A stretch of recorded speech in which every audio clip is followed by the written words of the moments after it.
Hello friends, welcome back to Moon Magic Spirit, and if you are new, welcome. My name is Meg, and today we are talking about Yule and celebrating winter solstice.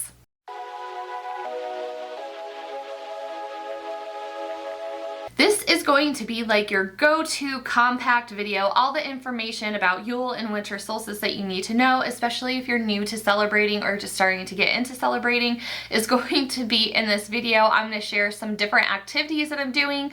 I have some different individual videos on those activities specifically, so be sure to subscribe and take a look at my channel to find those videos.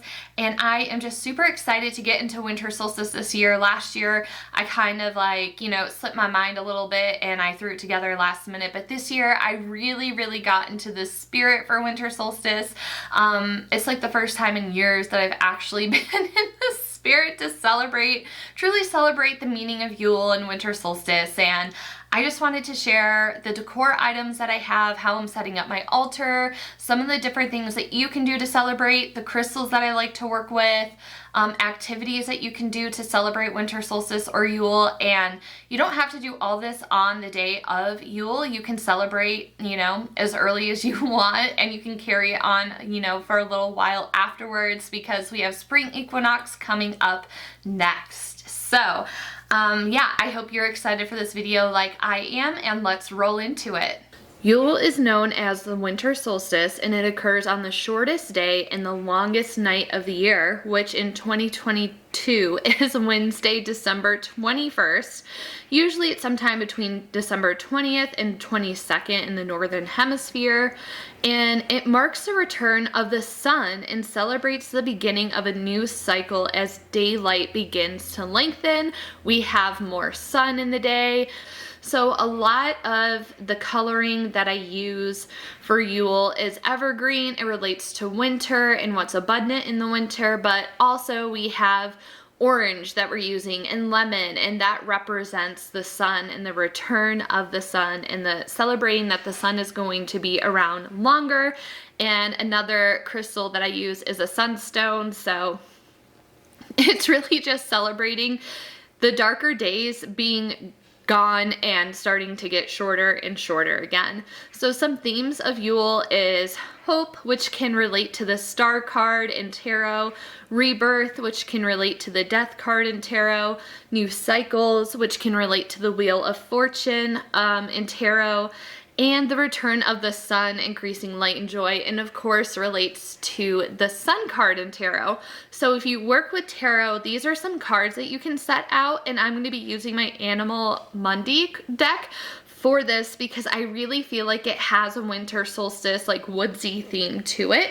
So I'm going to pull some of those cards out. If you have charms or like little tarot charms that represent those different attributes, you can pull those out for your altar as well. So a lot of intention work around Yule relates to hope, peace, healing, abundance, and starting to think about how we want to close out the year and what kind of goals we want to work on and implement into the next year. So when it comes to Yule, it's typical, very similar to Christmas colors: green, red, silver, gold, just those lovely winter solstice colors. There are so many different ways that you can celebrate Yule, as you can see during this voiceover. I am decorating my altar. I'm so excited to decorate my altar.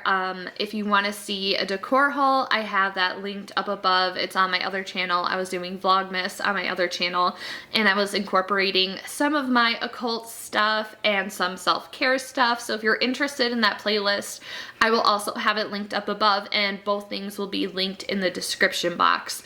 Lots of evergreen here, and evergreen is a symbol of life and resilience.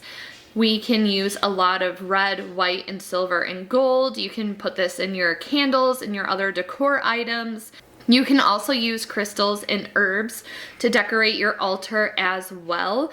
And just having an overarching theme, again, of like the peace, the healing, the rebirth, bringing abundance into the altar, and some of the crystals that I'm working with, I will go over with you. Some of the crystals that I'm working with is moss agate for that beautiful green color. You can use green aventurine. Carnelian is another one that I'm working with. The sunstone that I mentioned. Snowflake obsidian is really good to work with. I have dragon's blood.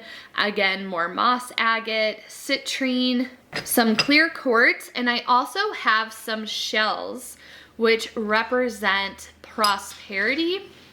Some other things that I'm planning on doing to celebrate Yule, I want to try making a Yule cake this year that I'm going to do the day of. I also have witches balls, which I will share in another video on what those are about and how you can make some. Decorating a Christmas tree or a Yule tree is the same thing. Having garland out of dried fruit and popcorn and cranberries is another very Yule and winter solstice thing to do. I also did a simmer pot for Yule, so I will have that video shared with you as well. But some of the main herbs that I worked with in my simmer pot is chamomile, cinnamon, I use cloves, I use nutmeg, rosemary was in there. I used a little bit of lavender, and then again, for abundance and just representing the return of the sun, I used oranges, and I also put apple in there too. This year, I really wanted to go all out with my decorating, and then also one last thing I want to say about Yule is about foraging things as best as you can. So I was able to forage some pine cones, and I heat treated them and sanitized them so I can use them for decor, and I'll have a video on that linked as well. And I also just have these decorations that I found at Target and Michael's. One last thing I want to say is don't feel the pressure to go all out on winter solstice and Yule. Just spending time with your family and maybe setting up something on your altar is good enough. Last year, I think I just decorated my altar and was lighting candles and called it a day. But this year, I really wanted to go all out and just share with you what I'm doing to celebrate and the different things that I'm participating in this year. But one thing that's really important to me is also looking at mutual aid. So it's a time of giving. It's a time, you know, we talk about abundance all the time, but part of attracting abundance is giving to others because it's a flow that will keep going back and forth. So mutual aid is really important. If there's an organization that you like that you're able to donate to, even if it's $5, or if you're able to donate your time, donate clothing, donate items around your house that you no longer want to do. What I did for mutual aid this year is that a senior center was doing Adopt a Senior. So they had an Amazon wish list. It was super easy. I just went on and purchased a couple of items. For the seniors, I was able to get them some sweatpants, some scarves, socks, and then also art supplies was another big thing on the list. So just check your local areas. Typically, news channels will do stories on Adopt a Family or Adopt a Senior. Those are just some mutual aid ideas to look into, and what I think is truly the most important practice out of everything that I shared with you in this video. So let me know in the comments below, how are you going to be celebrating winter solstice this year? And if you've started celebrating already, what have you been doing? Don't forget to subscribe so you don't miss out on my other videos. And if you aren't seeing my content, be sure that you're looking under the subscription tab on YouTube instead of the home page. Everyone that you're subscribed to will have their videos uploaded in chronological order under the subscription tab. So again, be sure to check out the description bar to see where else you can connect with me. As always, thank you so much for your time and energy in this video, and happy Yule.